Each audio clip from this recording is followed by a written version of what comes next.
pessoal que está entrando. Boa noite. Boa noite, pessoal. Hoje vamos ter essa conversa aqui com São Biral. Esperar o Eduardo chegar. Enquanto isso, já vou cumprimentando, agradecendo quem está entrando, desejando uma boa noite, uma boa semana para todos nós.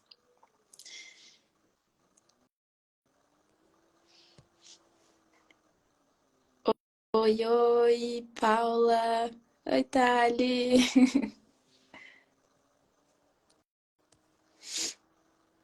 Boa noite, pessoal. Vamos já começar a nossa live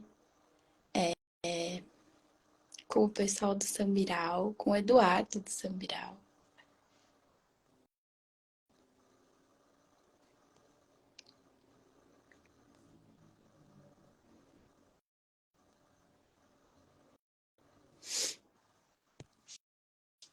Aí. Oi, Eduardo. Boa noite. Olá, boa noite.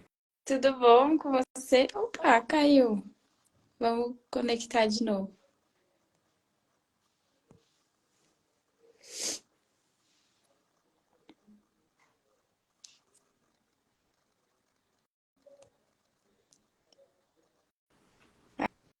Ah, agora sim.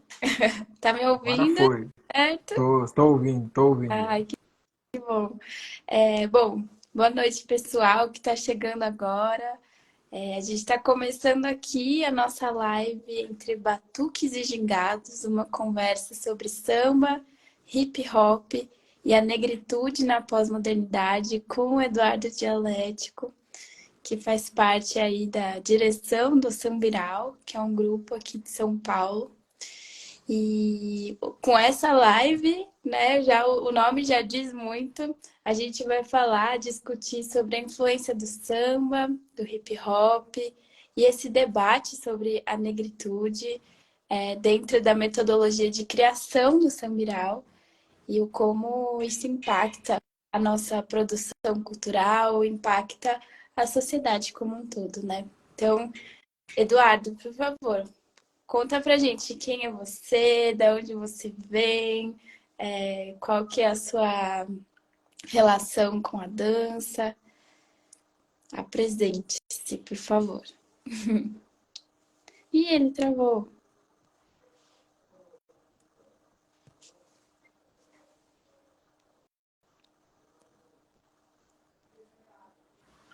Aí, voltou. Ah, voltou agora aí. Todo mundo me ouve bem? Sim, tô te ouvindo. Me ouve? Então tá, maravilha. Pode se É, apresentar, conta aí pra gente sobre a sua trajetória até aqui na dança, sua conexão com o sambiral, enfim. bom, então, meu nome é Eduardo Dialético, eu sou graduado em Pedagogia pela Faculdade Zumbi dos Palmares, sou técnico em dança pela ETEC de Artes e venho aí num processo aí de estudo de dança, né, de uns 20 e poucos anos aí, tendo passado por algumas companhias, né, do campo do street dances, outras companhias nesse ramo de dança contemporânea negra. Bom, sou filho da dona Lindalva, sou filho do seu Chico. Opa, estão vindo aqui, ó, Cristal aqui, minha cachorrinha aqui querendo participar também. Sou o dono da Cristal.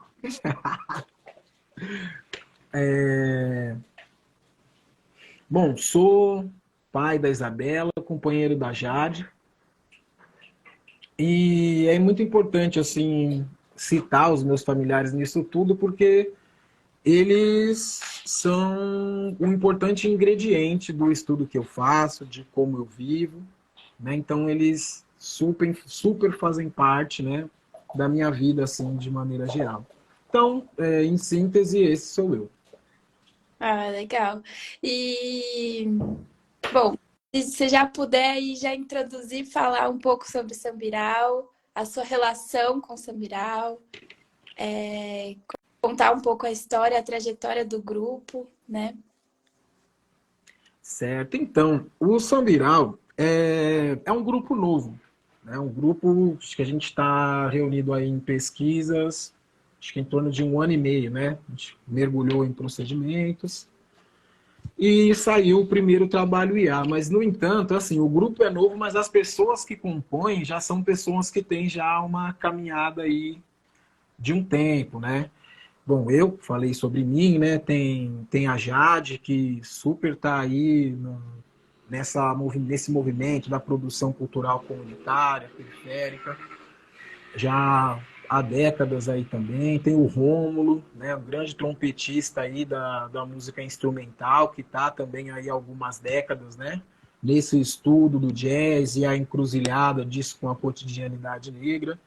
Tem o Leonardo Rocha também, grande percussionista, que mergulha também aí nesse mundo da percussão afrodiaspórica e africana tradicional e que aceita fazer parte do Sambiral aí para experimentar aí coisas que no momento ali seriam novas para nós, pelo menos, né? Tem o Flávio FL, que é um grande MC, que é um grande rapper, que também de longa data aí, tem muitos álbuns lançados e que tem sim uma trajetória aí também de bastante tempo, né? Bom, esse é o sambiral. O termo sambiral ele é um neologismo, né, que aglutinam as palavras samba e a palavra espiral.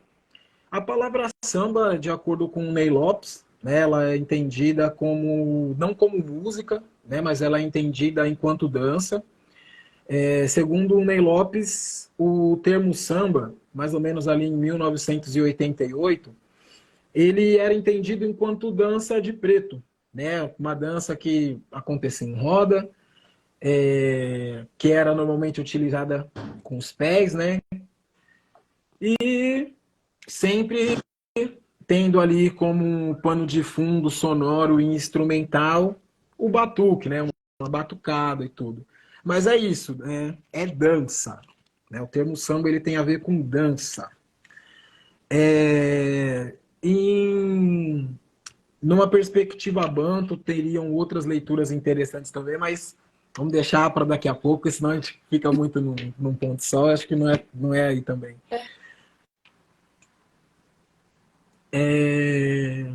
Bom, Sambiral. Esse encontro que nós tivemos, né, a galera da música, eu e a Jade da dança, ele foram muitos artistas ali, né, os que compuseram, mas antes de eu encontrar essas pessoas, eu vinha num processo de pesquisa, já com esse nome, né, que é o nome da pesquisa é Sambiral também, que eu iniciei a partir do pré-TCC e do TCC na ETEC de Artes, que é de um estudo com torção, né? E aí, certo, eu venho, né, experimentando esse processo com alguns músicos, só que é isso, as pessoas que eu encontrei, né, num primeiro momento, eram pessoas que queriam seguir ali o que é o que o mercado coloca, né? O músico toca e a pessoa que dança, ela segue ali, né, os ditames da clave musical, né, e varia a partir do que a clave musical oferece. Eu gosto de dançar dessa forma, né? Fui educado, né? Minha educação de dança, dentro do samba, dentro da cultura hip hop, dialoga com essa forma de fazer. Mas, no entanto, o meu desejo é experimentar a minha dança, né? Essa dança espiralada, essa dança torcida, a partir de outras possibilidades sonoras. Então, eu acabei circulando muito tempo em busca de músicos que fizessem isso, assim. Né? Acho que de 2018 até a pandemia eu não achei. Eu encontrei com o Romulo ao assistir o espetáculo de uns amigos no casarão e aí nós iniciamos. Basicamente, assim, a metodologia do estudo de movimento, ela consiste em pegar um passo das street dance, né? Assim, isso a partir do meu corpo. A Jade, quando faz esse estudo, por exemplo, ela como uma pessoa das danças brasileiras, ela faz esse estudo a partir do corpo dela. Uhum. Ele consiste em espiralar e torcer os passos dessa dança. Então, espiral e torção, na nossa pesquisa sambiral, elas não são a mesma coisa. Uhum. A espiral, ela é uma metáfora, né, do conceito de tempo espiralado, da Leda Maria Martins, que essa movimentação ela vai produzir uma espiral no tempo, no espaço, aliás, e no tempo, consequentemente. Por exemplo, tem que pegar na street dance nós temos esse passo aqui que chama point, né? Uhum. Então, se eu for espiralar esse passo, ele vai acontecer assim, né? Um exemplo. Se eu for torcer esse passo, aqui eu não. Se eu for torcer, ele vai ter uma relação de tempo que é diferente, ele vai ter uma fluência que é diferente, e a relação com as outras articulações do corpo, elas também mudam, no sentido de que ela vai buscar mais esse olhar de entorse. Uhum. E aí, torção, a nossa torção ela é com S, né, que tem uma perspectiva ontológica nesse sentido, né, em torno dessa busca que a negritude tem, né, por conta do que o colonialismo colocou e do que o neocolonialismo coloca, que é esse apagamento sistêmico das formas de serem afrodescendentes. Então, existe essa necessidade pela busca do ontologizar-se. Uhum. Essa busca ela aparece na pesquisa justamente a partir desse torcer com S, que é também um neologismo do termo ser, daí o ontológico, somado ao torcer. E aí, bom, tem uma relação dialética, esse conceito, que é onde se dá a dialética da pesquisa. Então, existem aí o torcer, primeiro conceito de retorcer e o conceito de contorcer. Bom, a relação, como isso aparece na cena, é sempre dinâmico, não tem uma ordem específica, justamente pelo cunho dinâmico, dialético, encruzilhado e espiralado, né? Mas, basicamente, o torcer ele é a afirmação dessa identidade torcida, que basicamente assim seria uma metáfora desse ontologizar-se.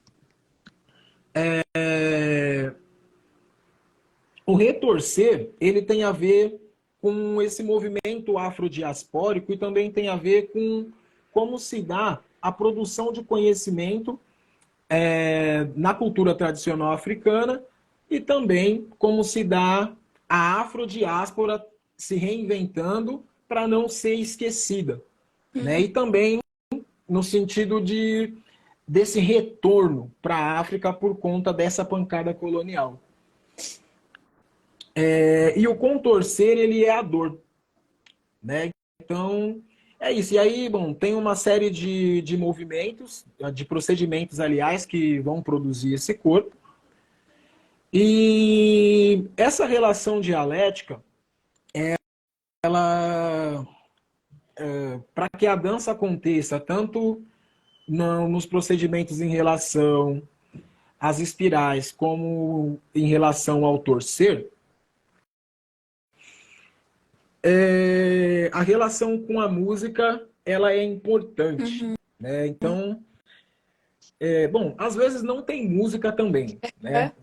É isso, não é uma predisposição de ter essa sonoridade, não. Pode ser sem música também. Mas havendo as pessoas as músicas, os músicos para interagir, acontece, vamos pegar aqui um procedimento de jogo. Então, num dado momento, Quem dança acompanha o que uma pessoa toca, não é todo grupo de músicos, mas o que uma pessoa toca, e essa pessoa ela não vai tocar uma clave, né? Não vai tocar ali uma clave, não. Essa pessoa ela vai experimentar o instrumento dela em relação às possibilidades de produção sonora. Então, a nota, se está desafinado, enfim, se tem um tempo, um ciclo. Não é por aí. Claro que a gente também dialoga com esse olhar, né? Justamente porque o objetivo não é fechar, mas sim de experimentar, né? O que está colocado aí com o que não está. Sim. Então, é, esse experimento, né, ele vai acontecendo, e chega um momento e fala, vamos inverter. Agora o músico segue quem dança. E aí inverte o jogo, né? Normalmente, quando acontece essa inversão, é muito interessante que, assim, as pessoas que estão tocando com a gente, que compõem o grupo hoje, eu não tenho o que dizer. Caio é um sambista incrível, é um bandolinista ótimo, um cavaquinista, o que assim, o que você der de corda na mão dele, ele toca muito bem. Rômulo Ilerito, não tenho o que falar também. Mas o que acontece aí eu falo assim, da felicidade de ter encontrado essas três pessoas que toparam a experimentação. Porque existe uma possibilidade de jogo, e aí o espaço ele deixa de ser espaço para se tornar um território onde existe uma interação constante e que movimenta uma energia que é uma energia gostosa, que é uma energia de brincadeira, né? E que, assim, me remete muito, por exemplo, a como se relaciona música e dança na cultura malinquê, né? Onde tem é muito presente essa coisa do dançarino sugerir a clave que vai acontecer. Não são os tamborinistas, não, mas não são os ogãs, né, os percussionistas que vão impor isso, né? E essa relação, né, ela se dá assim nas nossas tradições negras da afrodiáspora em grande medida por conta do colonialismo também, né, que houve aí. E assim, colonialismo de uma maneira geral, questões de trabalho, questões educacionais, questões culturais, questões religiosas. E que é isso, né? Por conta desses movimentos que vieram aí, abrindo passagem para que a minha geração e as gerações que vieram depois de mim pudessem aí buscar e experimentar isso ao ponto de produzir conhecimento a partir disso, produzir uma epistemologia a partir disso, né? A partir disso, aliás.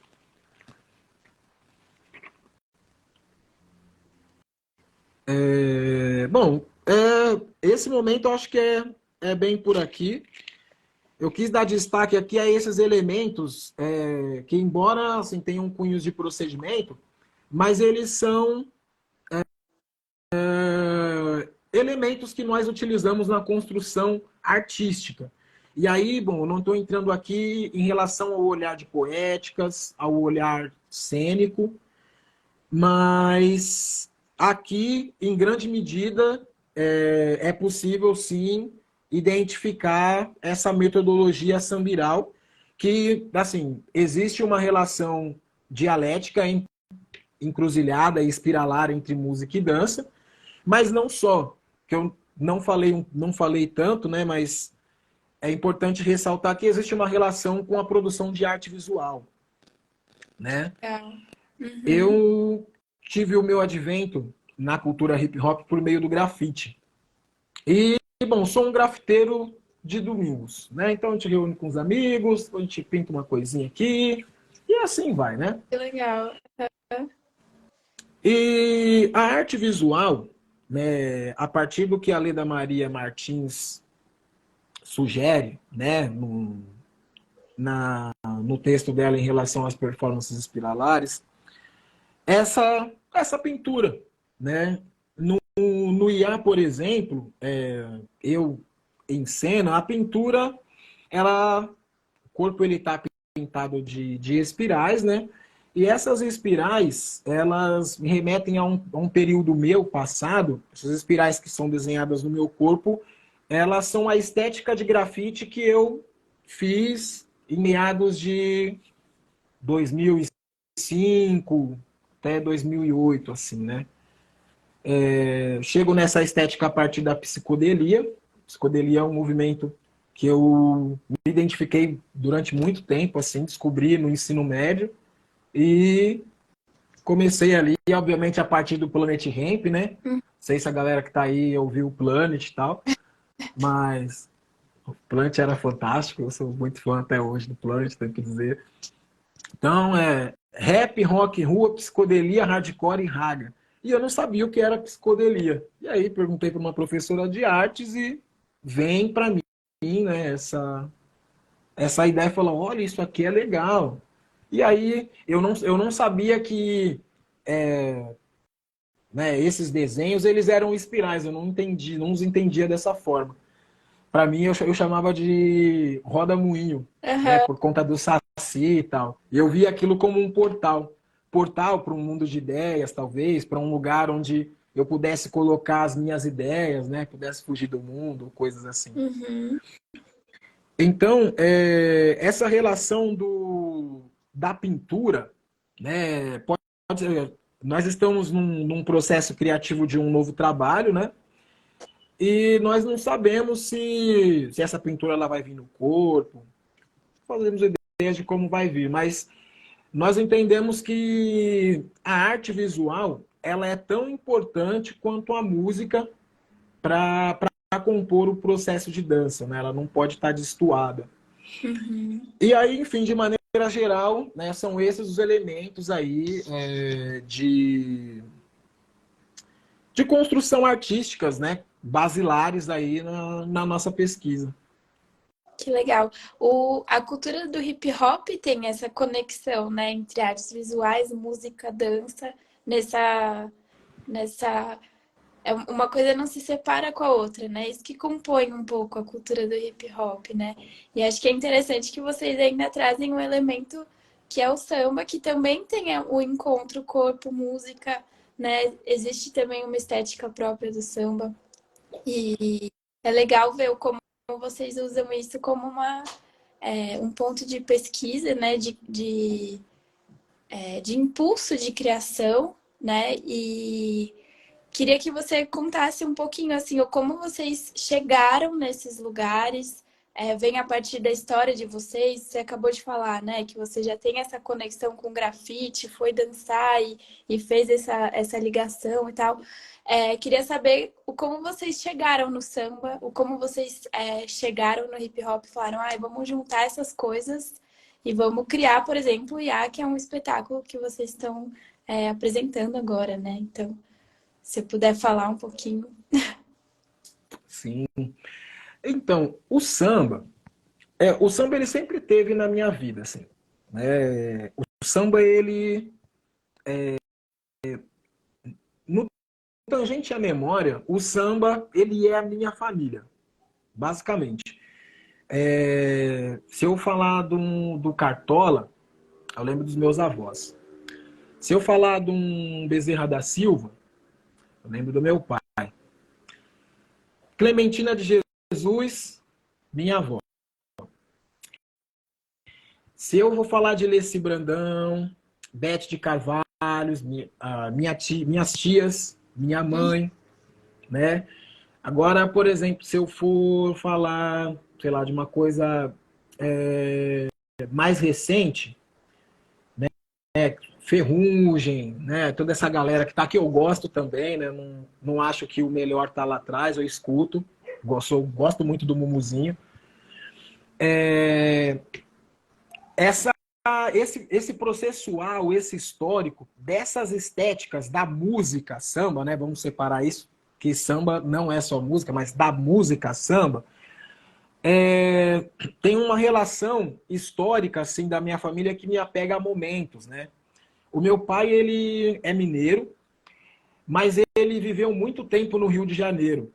Então, o meu pai, ele ficou um tempo no Meier, né? Ficou um tempo no Morro do Galo, né? No Cantagalo.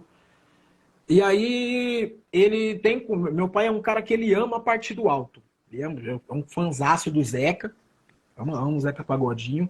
Houve essa geração que fez o Partido Alto se tornar mainstream, né? O Partido Alto na escola de samba, antes dessa geração, né, que resolveu, que quem começa isso, na verdade, é o Martinho da Vila, que começa a ver ali um produto, aliás, algo que poderia ser vendido, que poderia ser mais valorizado, né, que até então o Partido Alto ele acontecia no fim do ensaio da escola de samba. O pessoal estava indo embora, aí abriu o espaço para os partideiros, as partideiras versarem. Então. E aí o samba, né, esse samba musicado, e basicamente ele dançado também, ele me vem dessa relação de família.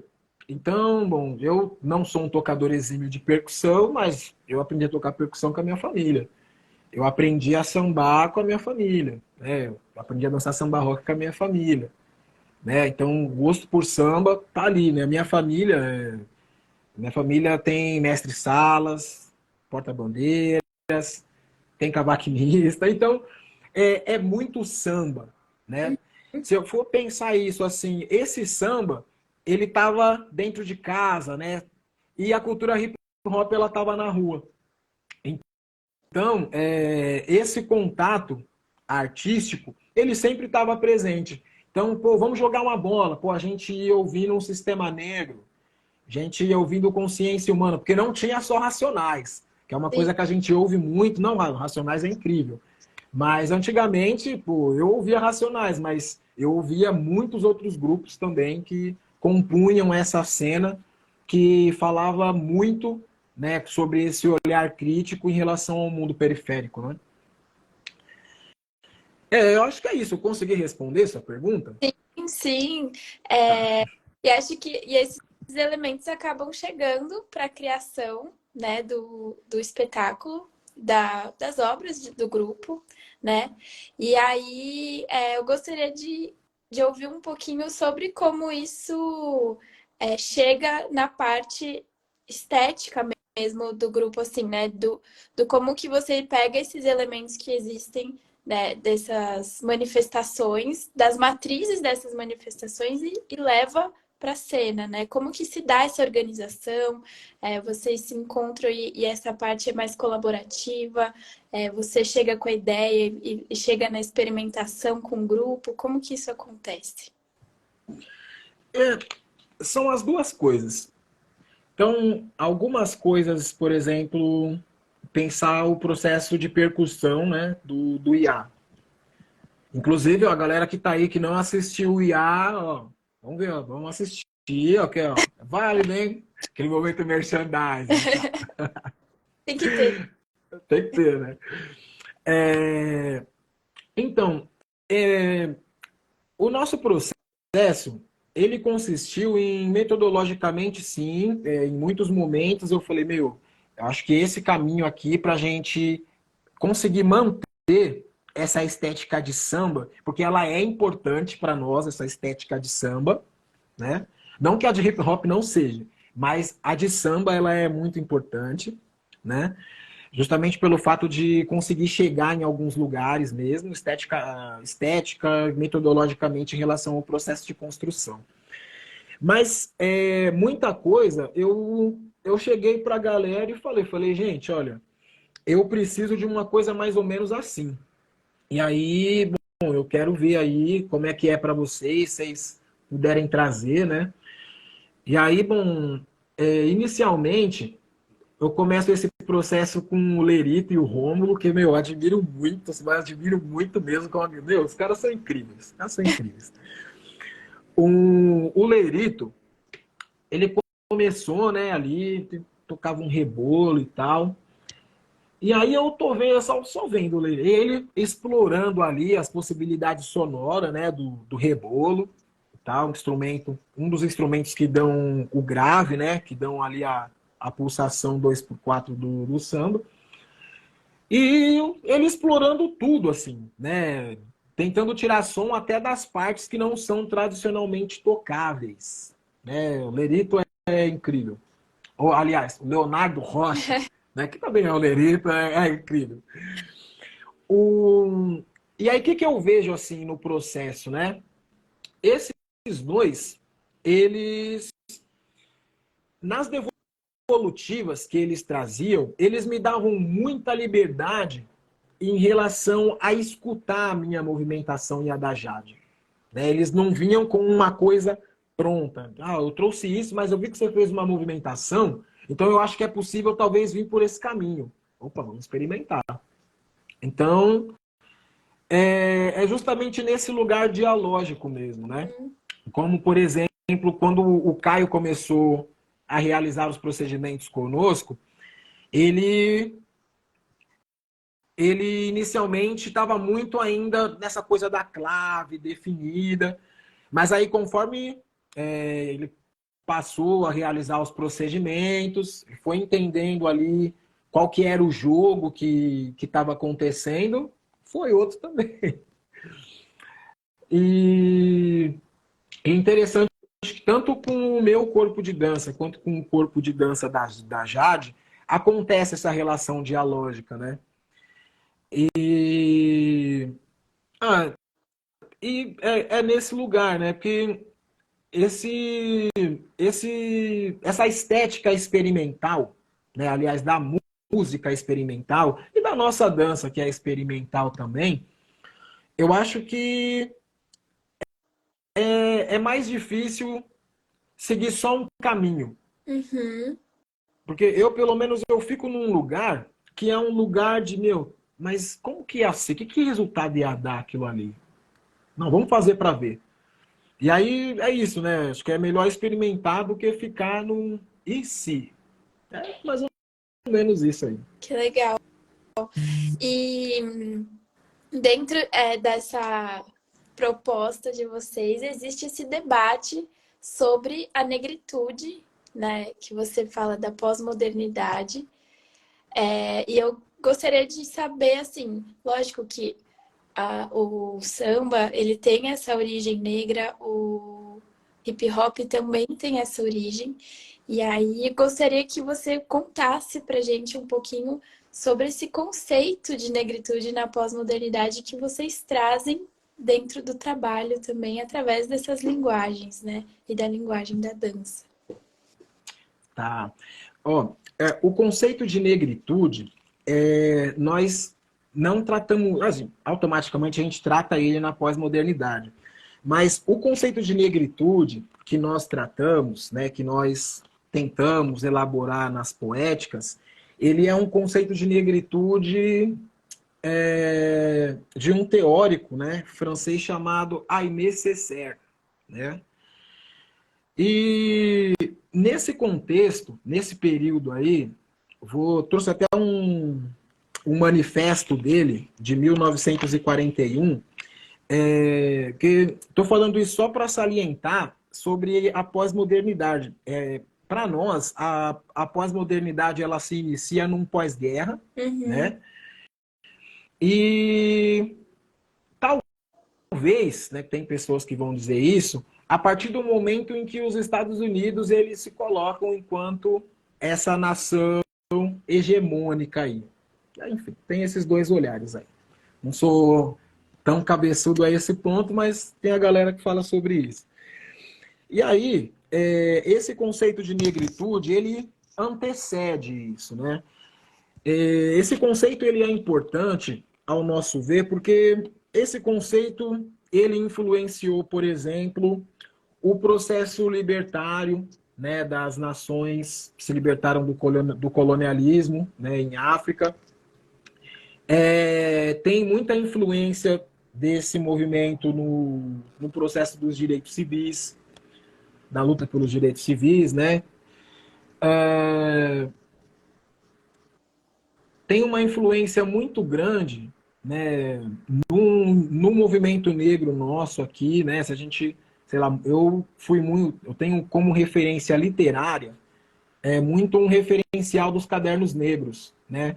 E os cadernos negros, para mim, eu não sou especialista, mas depois que eu conheci esse movimento, eu falei, olha que interessante, a forma de... Eu sou escritor também, né? E a forma de elaborar esse poético, a construção do texto, o uso das figuras de linguagem, né? Algumas metáforas remetem, né, a esse movimento. E o que esse movimento, né, ele dizia, o que ele buscava?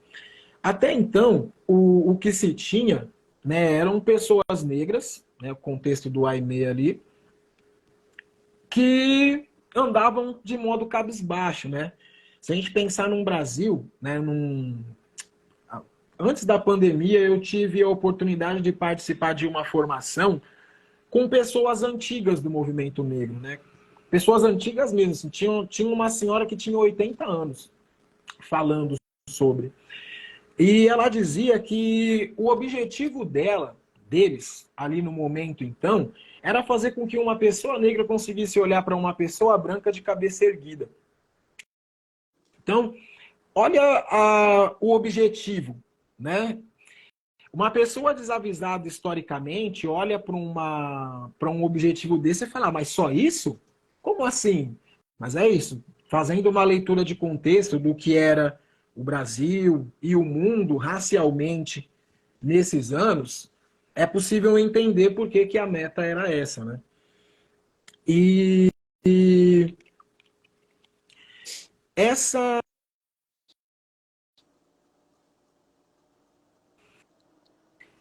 ele vem como a de uma certa forma criar uma ideia, um conceito que juntasse as pessoas negras. Porque até Uhum. então, o que existia era, você é negro, você é mulato, isso para nós aqui, né? Não existia uma ideia sobre o que nós somos, qual é o nosso papel, né? Havia um déficit histórico muito grande. Então, quem são essas pessoas negras? Elas foram, no tempo, elas foram escravos ou escravas. Não existia nem essa relação de colocar o gerúndio e. O gerúndio não, desculpa, o particípio e dizer que elas foram escravizadas. Uhum. Então, é, é, o conceito de negritude, não só do Aimé Césaire, mas de outros intelectuais do período, vai tentar aglutinar essas necessidades a essas estratégias e táticas. Mas o que mais me chama a atenção nesse movimento é que ele não é científico, ele é literário, ele é poético, né? E aí eu acho muito inteligente, porque se a gente parar para pensar que a nossa população ela não é majoritária historicamente nos espaços que produzem conhecimento científico, técnico-científico, acadêmico e por aí vai, essa linguagem poética ela vai fazer sentido, essa linguagem literária ela vai fazer sentido. Mas é isso também. Nesse período, eram poucas as pessoas nossas que eram alfabetizadas. Uhum. Então, tem essa questão também. Mas, justamente, esse olhar poético, esse olhar desse tipo de linguagem, é o que serve para nós no Sambiral. Embora eu não tenha comentado, mas nós temos uma relação com a produção de texto. Então, como é pensar um processo de dança fazendo uso dialético e dialógico com texto, com imagens, né? E, basicamente, a relação com a negritude, com o conceito de negritude, é dessa forma. Eu trouxe aqui um texto, um poema. Um poema? É um manifesto literário do Aimé Césaire, que eu não vou ler ele todo, mas eu gostaria de ler um trecho. Tudo bem? Temos tempo? Lógico, por favor. Então, vamos lá. Texto traduzido por Giselda Lima Andrade, Manifesto Literário. É inútil endurecer em nossa passagem mais rançosa que as luas. Tuas faces, treponema pálida. É inútil apiedar-te de nossa indecência com teus sorrisos de quistos purulentos, polícias e agentes. Denunciem a grande traição louca, o grande desafio macabro, a impulsão satânica e a insolente deriva nostálgica de luas velhas, de vias livres, de vômitos negros. Por que nós te odiamos? Tu e tua razão. Nos queixamos da demência precoce, da loucura flamejante, do canibalismo tenaz. Consideremos a loucura que volta ao espírito, a loucura que clama, a loucura que vê, a loucura que desencadeia. Basta desse gosto de cadáver insípido. Nem náufragos, aliás, nem naufragados, nem limpares de fossas, nem hienas, nem chacais. O resto tu sabes, que 2 mais 2 são 5. Que a floresta mia, que a árvore se arrisca, que o céu se... Quem somos nós? Admirável questão. Detestáveis, fundadores, traiçoeiros, feiticeiros. Feiticeiros, sobretudo. Pois nós queremos todos os demônios, que eles, aqueles de ontem, os de hoje, aqueles dos grilhões, aqueles do arado, aqueles da interdição, da proibição, da fuga. E não teremos intenção de esquecer aqueles dos navios negreiros. Então cantamos as flores venenosas que desabrocham no prado raivoso. Os céus do amor cortados de embolia. As manhãs epiléticas, o branco embrasamento de areias abissais. As descidas perdidas nas noites fulminadas por odores selvagens. O que posso é preciso começar. Começar o quê? A única coisa no mundo que vale a pena começar. O fim do mundo, na verdade. Então, veja, pensar que o fim do mundo, na verdade, que mundo ele está querendo dizer? O mundo que as pessoas negras sofrem, né? Não vou nem dizer vivem, mas enfim. Então, essa linguagem, ela é uma linguagem que nos interessa muito no processo de criação. Essa poética, né? Essa subversão do significado da palavra. Uhum. Isso interessa. Esse mundo simbólico na constituição da organização do estudo sambiral e, de uma certa forma, para a estratégia, para a tática das comunidades negras, ele é fundamental. Porque discutir o simbólico, discutir o signo, discutir o símbolo, é onde está a possibilidade de subverter. Então, a partir disso, assim, por mais que essa estrutura do poema ela seja grega, ela seja ocidental, ela segue uma outra dinâmica. Uhum. Eu não preciso seguir aquela narrativa que é posta, que tem que ter começo, meio e fim. O mundo poético, ele permite que o meio volte para o começo, que o meio volte para o meio, ou que o fim venha para o começo. E essa brincadeira com o tempo, existem pessoas que sempre dizem o oposto, mas eu gosto de entender que essa é a forma com a qual o tempo africano funciona, obviamente a partir da grande mestra Leda Maria Martins, que é esse tempo curvo, ao qual na Sambiral a nossa ideia de espiral é desenhar no espaço e essas espirais que ela coloca, mas, para além disso, tentar subverter também, talvez pelo meio da estética do samba, talvez pelo meio da estética do hip hop, ou sei lá, alguma coisa que a gente não tenha entendido também, mas de continuar nesse debate do que é ser pessoa negra na pós-modernidade, porque a pós-modernidade ela é uma coisa interessante, maluca. Como? A pós-modernidade, ela, ela gosta da diferença. A pós-modernidade ama a diferença. Mas é isso, né? Eu, sei lá, gosto de uma referência do Stuart Hall, quando ele diz que a pós-modernidade ela não muda tanto em relação ao modernismo. Ela é o modernismo acontecendo fora da academia, né?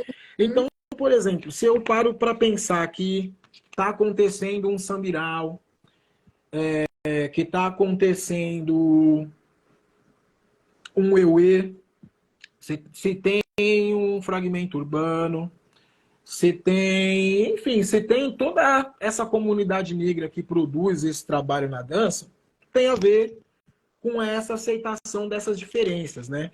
E aí é muito importante falar da Mercedes Batista, que cunha, né, essa ideia de moderno a partir do corpo preto, do corpo brasileiro.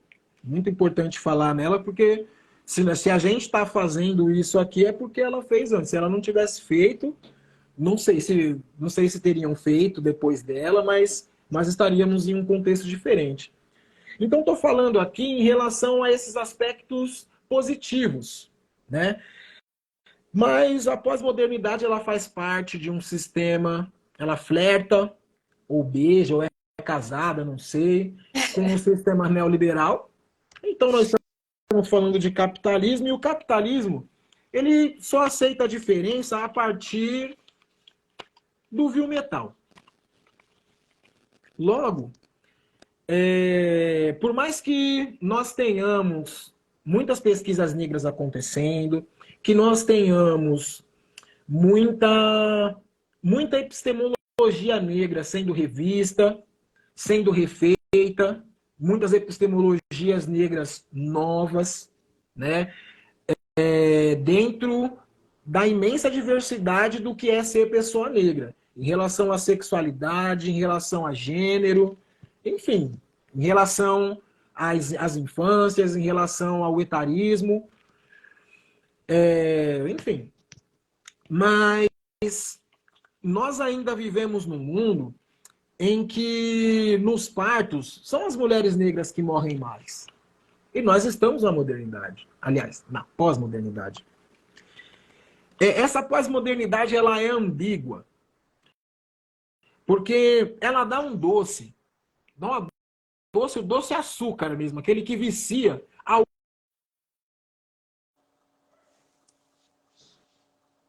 Então existe uma relação de ambiguidade nesse sentido. E é a partir dessa ambiguidade que no sambiral a gente se relaciona com essa ideia de pós-moderno. Porque as estéticas negras, elas são aceitas. Se elas fossem aceitas de fato, a população negra seria maior no Congresso atual. A população indígena também, eu acho que é isso. Não dá para falar em superação racial sem falar da luta indígena, acredito eu. E aí, eu gosto de pensar que todo esse processo da política institucional ele tem a ver com a dança que nós produzimos. Né? Acho que não é interessante pensar essa dissociação. Respeito se tem alguém que pense, mas particularmente eu não concordo. E essa pós-modernidade ambígua, muitas vezes ela engana. Porque muitas vezes ela cria uma militância que é neoliberal. Ela cria uma militância que é individualizada. E não estou falando isso para falar mal das pessoas que fazem essa militância. Porque eu gosto muito, acompanho muita gente e falo, putz, isso é incrível.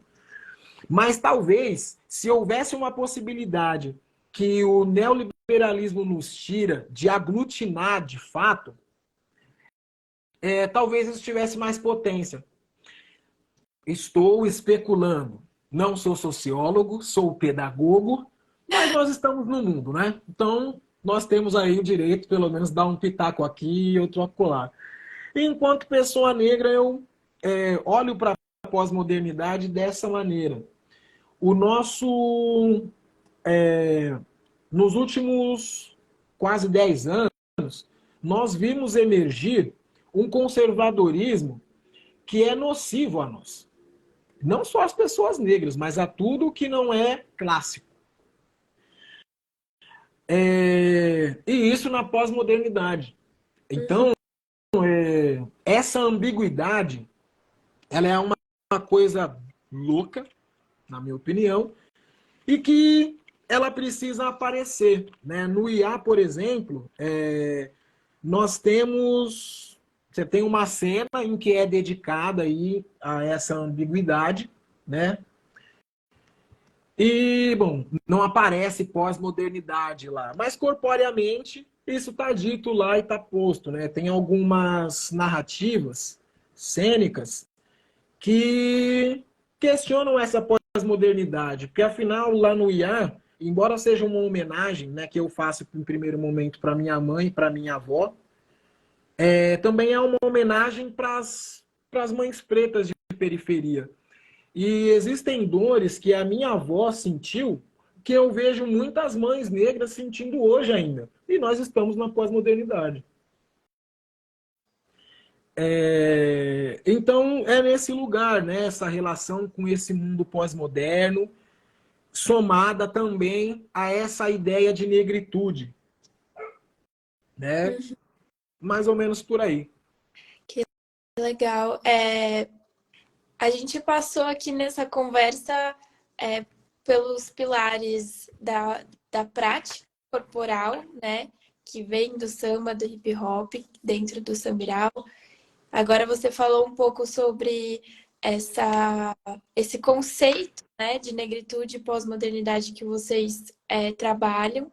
E aí eu gostaria de saber como é que vocês sintetizam tudo isso, juntando, né, esse assunto, esse tema que é latente de vocês com essa linguagem do corpo, como elas se encontram, como que é a fusão de tudo isso para chegar em cena e a gente assistir a obra de vocês, é o que vocês estão construindo, né? Antes de eu responder, sabe como é que é? A gente está ao vivo, né? Tem coisa que dá certo, tem coisa que não dá. O meu celular está com 10%. Eu vou só conectar Tá aqui. bom, Tá rapidinho. Espera aí, tá um certo. instante. É o ao vivo, gente, é isso aí.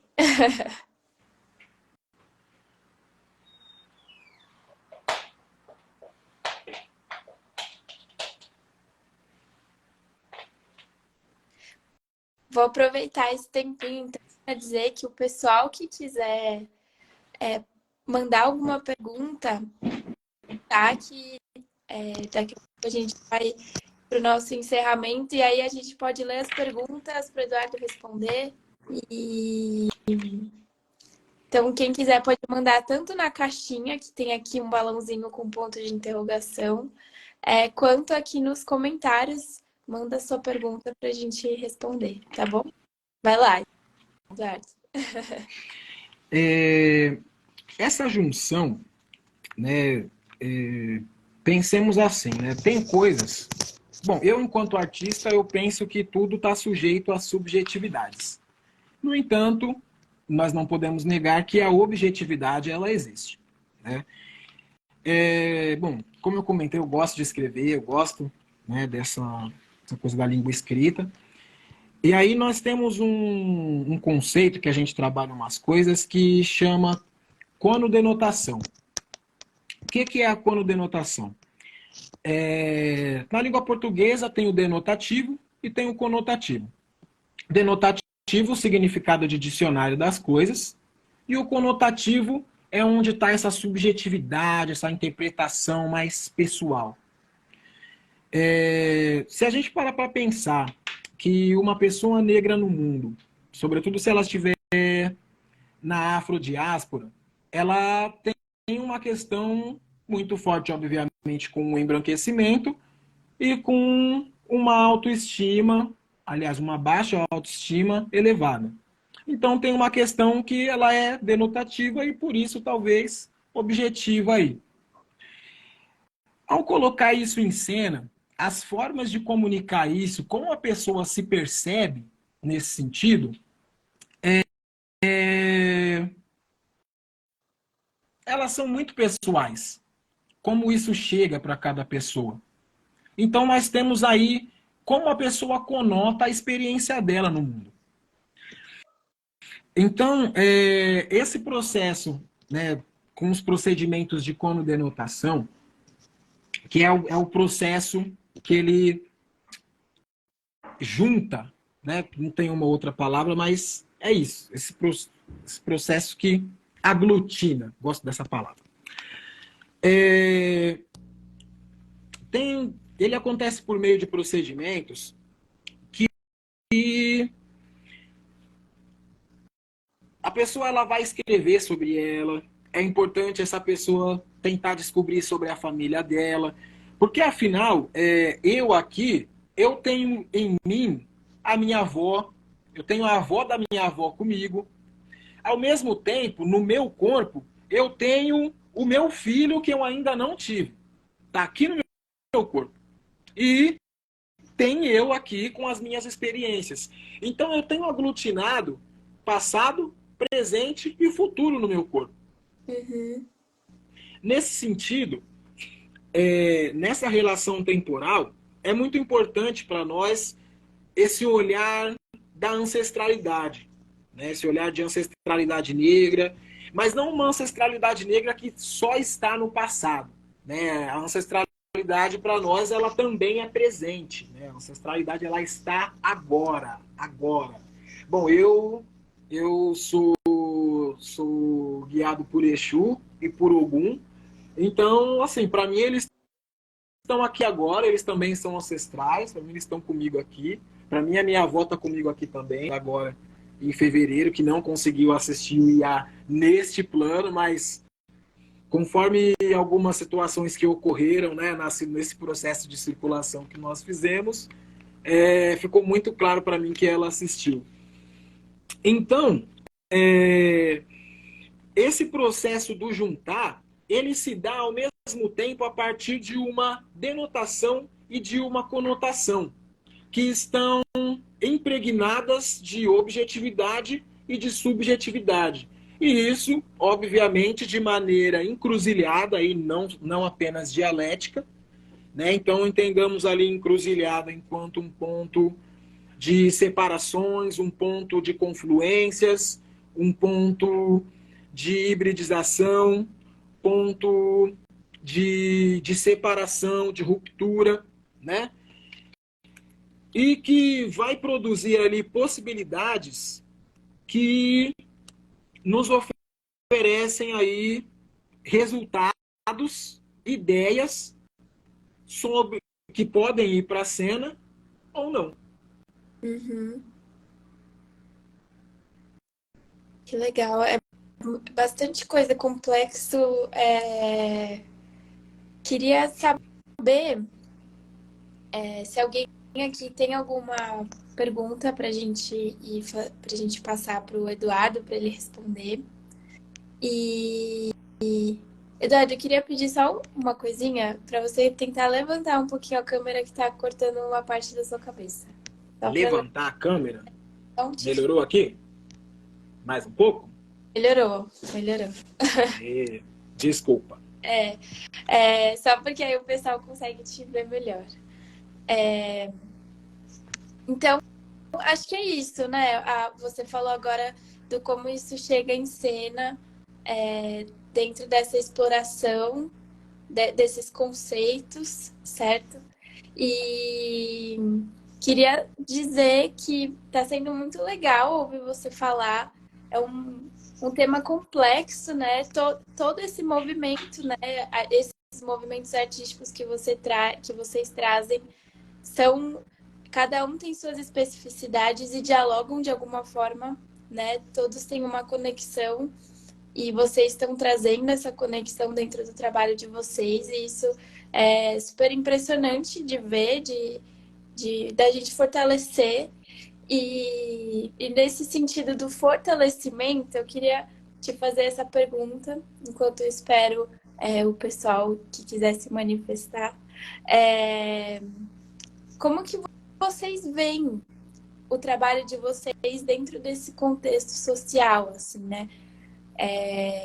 Como vocês sentem o impacto desse trabalho, tanto para vocês enquanto um grupo, né? Enquanto uma comunidade sambiral, vamos dizer assim, mas também na extroversão desse trabalho, quando ela chega no público, quando vocês estrearam o trabalho IA, como que foi essa chegada para as pessoas, como o diálogo aconteceu disso tudo que vocês trabalham internamente e quando chega para fora, assim, né? Muito legal isso. Obrigado pela pergunta. Uma coisa assim que é importante dizer é que o IA, ele é um trabalho feito para tocar o coração. Assim, ele é um trabalho que dialoga, por mais que ele tenha uma pitada assim de um certo sarcasmo, mas ele é um trabalho que é feito para tocar o coração. Uma coisa que eu gosto muito de ver é, por exemplo, sabe aqueles caras que são bem fálicos, Uhum. eles chegam lá no trampo, tal, para assistir, pô, vem aí assistir aí e tal. Quando acaba o trabalho, os caras estão, meu, cara, meu, putz, meu, eu não sei nem o que falar, cara. E aí é muito legal isso. É assim, acho que essa é uma mudança de estado assim muito grande, por isso que eu cito ela primeiro. Mas são muitas as pessoas que choram. E eu acho muito legal porque eu entendo que chorar é bom. Né? Como esse é um trabalho produzido a partir de memórias, de muitas memórias, aí ele tem a ideia de tentar provocar essas memórias em quem assiste também. E aí muitas vezes acontece isso, né? De recordar. No CRD mesmo, no, na noite de sábado, houve um rapaz, nossa, ele ficou muito tempo me agradecendo. Meu, nossa, eu lembrei coisas que nossa, eu nem lembrava, assim, muitos anos. A minha mãe faleceu, né? Minha mãe era baiana, né? E aí o trabalho ele tem também uma pitada assim, né? Dessa Bahia, que é da onde a minha família materna vem, né? Então tem uma baianidade nisso tudo. E ele ficou, meu, nossa, porque a minha mãe, ela fazia assim também. A minha mãe falava isso. Ela tinha assim um trejeito. E aí, o que que é legal? Né? É saber que não é uma memória nossa apenas. Né? Porque ali tem minhas memórias, mas tem memórias de todo mundo. E pensando nessa relação entre coletividade e individualidade, e como, como é o poder, né, ou o papel, talvez, da representatividade ao exercer essas conexões entre um ponto e outro, é muito legal ver como o trabalho se dá nesse sentido. Porque talvez a nossa linguagem ela não seja tão simples. Talvez. Mas quando nós dançamos, por exemplo, na circulação, nós dançamos para adolescentes, dançamos para crianças, dançamos para escolas, e super chegou. E ao ponto de, pô, aconteceu uma situação, né, que tem um momento em que eu interajo, né, e um garoto comentou assim: ele é bagunceiro! Ah, É! E aí já criou toda uma ambiência, né? Uma ambiência ali de riso, né? E aí é interessante porque era justamente a cena em que tem esse questionamento da ambiguidade da pós-modernidade. Então é isso, tem um misto de sensações, tem um misto de coisas aí. E as devolutivas que nós tivemos nesses sentidos, elas foram muito boas. Foram muito boas mesmo, assim. E aí, não sei, consegui responder a pergunta? sim. Chegou uma pergunta aqui na nossa caixinha, que é quando que terá mais apresentação? Então, atualmente não temos apresentações agendadas, mas estamos em negociações. Estamos em negociações. Sabe como é que é, né? Sabe como é que é isso aí? Mas nesse semestre nós faremos ensaios abertos, né? Nós estamos aí também num processo de agendamento. E aí, para essa informação de agenda, sigam a página lá, Sambiral. Sigam-nos lá. Tá assim, underline, Sambiral, underline. Minha produtora maravilhosa deu o toque aqui, porque eu sempre falo Sambiral direto. É bom ter alguém aqui dando um salvo. E é isso. Legal. Então, acompanhem o grupo no Instagram para vocês terem mais informações. E aí chegou outra pergunta aqui. Qual o significado do nome do trabalho? IA. Acho que é isso. IA é um termo, eu vou falar aqui de uma tradução literal, né? Então, uma tradução literal nem sempre ela é a melhor tradução. Isso para a gente ser breve. IA pode ser traduzido como mãe. Mas a forma com a qual a sociedade iorubá concebe essa dinâmica da maternidade é outra. Né? Então é isso. E aí, esse nome IA, né? Com um subtítulo ali, uma continuação de carinho, amparo e bênção. A IA, ela tem uma conexão muito profunda com a prole dela, né? E na cultura iorubá, nós temos o Ori, e quando nós nascemos, né, isso na cultura iorubá, que também é no que eu acredito, quando nós nascemos, todos nós temos um Ori. Mas nesse processo em que nós estamos sendo gestados, gestionados, estamos num processo de gestação, a conexão com a IA, ela precede esse canal. Né? Ela é uma conexão que é profundamente espiritual. E ela acontece antes de nós chegarmos, imensamente antes daquela relação da placenta lá, ela acontece imensamente antes disso, e ela perdura até a ida deste plano. Então, essa conexão, ela é muito presente no trabalho. Né? Aliás, metaforicamente, né, essa conexão, ela é presente no trabalho. Sobretudo, né, por conta do falecimento da minha avó, né, nesse mês de fevereiro último, né, nós fizemos algumas mudanças, né, tangentes às poéticas, né, da cena que é a homenagearia. E essa relação, ela tá ali, ela acontece ali. Eu espero ter conseguido aí responder a pergunta. A pergunta da Nara Ramires. Salve, Nara.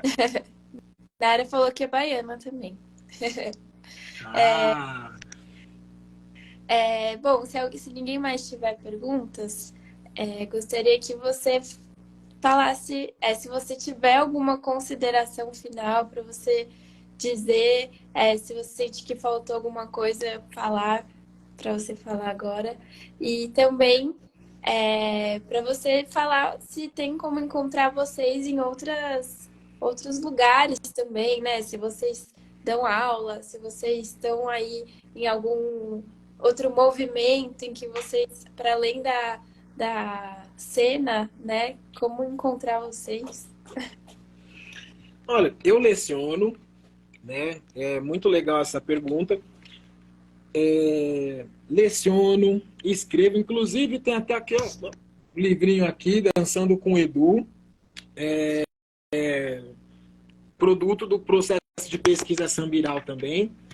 As aulas também são, inclusive, muito dos conceitos, né, dos procedimentos que eu falei aqui, eles são experimentados em aula, né, com pessoas que não são profissionais do corpo, para depois a gente trazer. Mas, enfim. Bom, aulas, se a gente pensar em aula assim para o corpo, para a cena, atualmente nós não estamos, mas nesse semestre nós começaremos sim um processo de aulas. Estamos em negociações aí com alguns lugares, mas teremos. Ah, que E legal.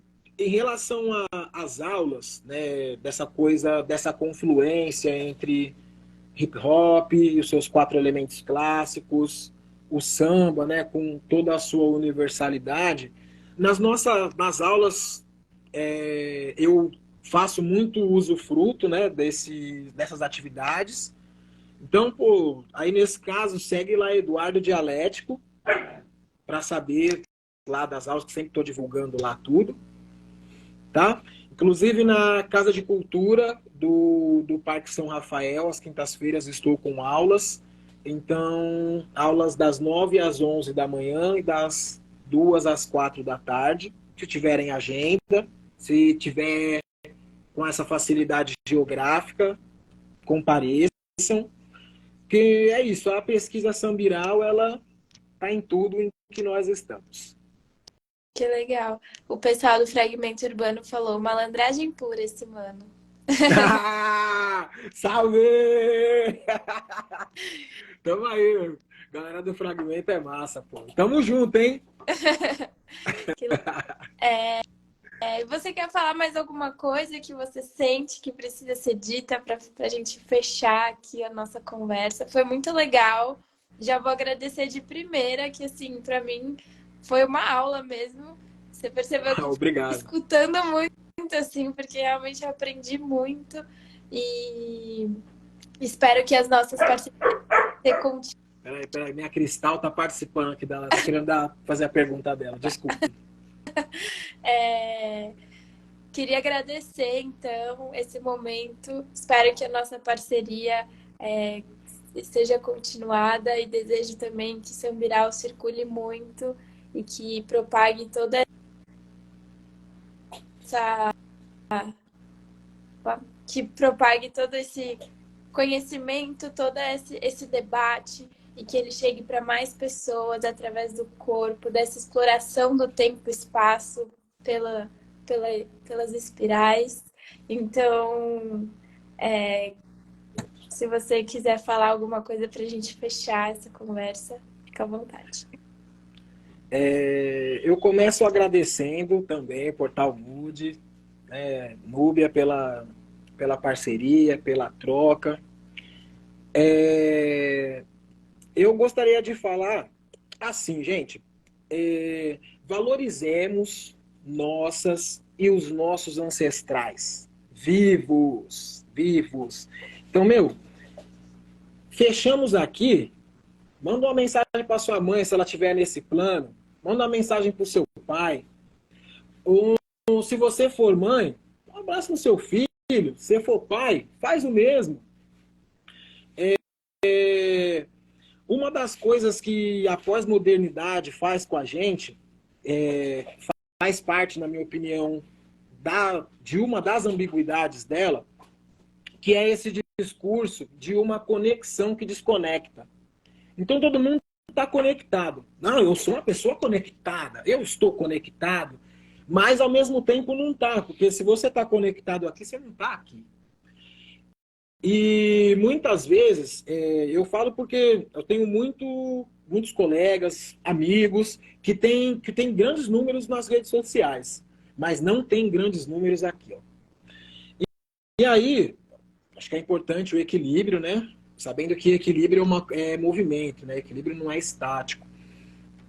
E nesse sentido, o que eu tenho para dizer é que a gente precisa valorizar essas pessoas que criaram a gente, aí em especial falando das nossas mães, das nossas avós, ou quem foi criado por tia, quem foi criada por avó, enfim, por prima, mas valorizem essas pessoas que fizeram a sua maternagem, que fizeram maternagem para você.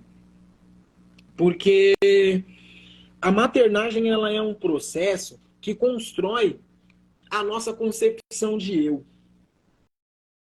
Né? Então, a gente chega no mundo e esse processo da concepção de eu tem o toque, tem a fala, tem o olhar, que tudo isso foi dedicado para você se sentir bem. E aí o tempo passa, a gente acaba esquecendo de uns pontos. Eu não estou falando isso aqui com um tom moralista, porque eu erro também, e eu errei pra caramba também, e é isso. Mas o que eu gostaria de dizer é: valorizemos nossas IAs vivas, vivas. Porque o tempo, por mais que nós trabalhemos com uma perspectiva de tempo curvo e não de um tempo constantemente progressivo para frente, o retorno ele é diferente. Então é por isso a gente valorizar esse agora também. É isso que eu tenho para dizer. É isso aí, para começar a semana, né? Achei essa fala perfeita. Obrigado. Então é isso. Obrigada, Eduardo. Obrigada a todo mundo de São Biral, a Jade e todo o pessoal aí que está nessa troca com a gente. E agradecer quem ficou aqui até agora, quem passou e teve que sair, quem chegou no final e ficou até agora. Então, eu agradeço muito quem esteve aqui nessa nossa conversa e espero que São Biral tenha uma vida muito longa. Ah, Obrigada. Laroie. Tchau, tchau. Muito boa Abraço. noite, viu? Obrigado. Boa